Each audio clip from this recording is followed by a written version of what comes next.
Hey, welcome back to part 6 of telling you exactly how I went from this to this, all of the changes that I made, all of the mistakes that I made. So hopefully it doesn't take you quite as long to reach your gym goals as it did for me to reach mine. I've already covered my cardio routine, what I used to do versus what I do now, as well as why I weightlift and how that can actually increase your metabolism. Now in part 6, I have had a lot of people asking me just for my workout split. So I'm going to be telling you exactly what I do day by day. My split consists of 4, sometimes 5 days, and I'll tell you why in a sec. 2 lower body days and 2 upper body days. Day 1 is my glute focused leg day. This leg day is always made up of just 4 exercises. I like to keep it super simple. A movement that targets the shortened position. So for this exercise, your glute muscles are working the hardest when they are at their most contracted. My favorite for these are just hip thrusts, so I always start with hip thrusts on this day. Then I do a lengthened position movement, which is where your glutes are working the hardest and they are stretched out. My favorite for these is RDLs, otherwise known as Romanian deadlifts. Then a unilateral movement, so we are making sure we don't get any of those muscle imbalances. You don't want one glute muscle bigger than the other, do we?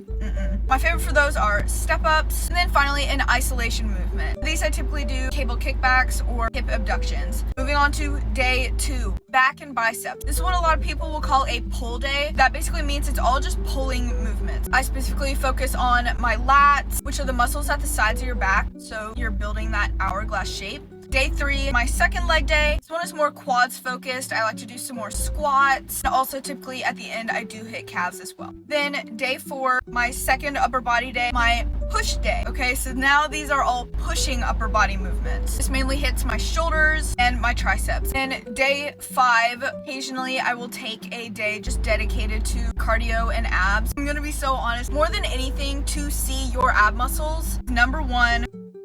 Number 2, your nutrition, your diet plays a huge role, as well as where you store your fat. But building those ab muscles can help them pop through as well. And also, I have already covered my cardio routine in part 1, but just to recap, I walk for 30 minutes on the treadmill every single day after all of my lifts, not just on days dedicated to cardio. With this being said, I have also had some people ask me about staying consistent and how to stay motivated, so I do still want to talk on that, so stay tuned for part 7.